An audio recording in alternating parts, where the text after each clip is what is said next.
d'assurer et de modérer cette... je suis ravi d'assurer et de modérer cette belle rencontre. Et aussi de venir à la rencontre des étudiants chez eux de l'intelligence artificielle.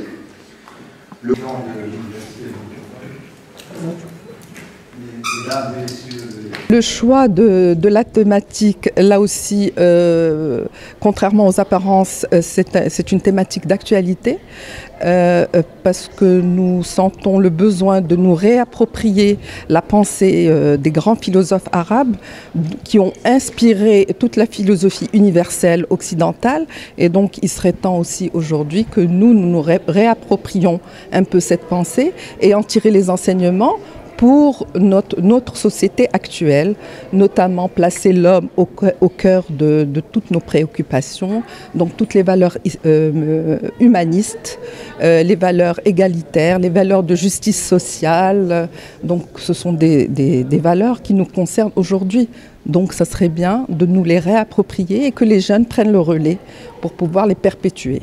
C'est la deuxième rencontre de ce genre après celle d'Averroès.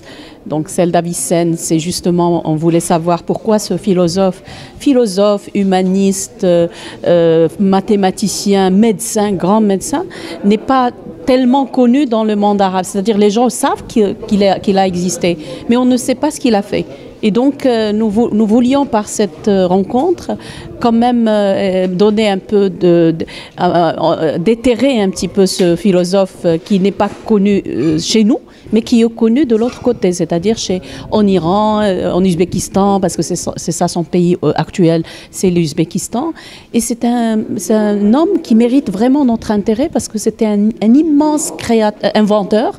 Il a inventé énormément de choses, y compris les instruments pour la médecine, tout ce qu'il utilisait lui-même pour les opérations chirurgicales, etc. Il a inventé tout ça lui-même.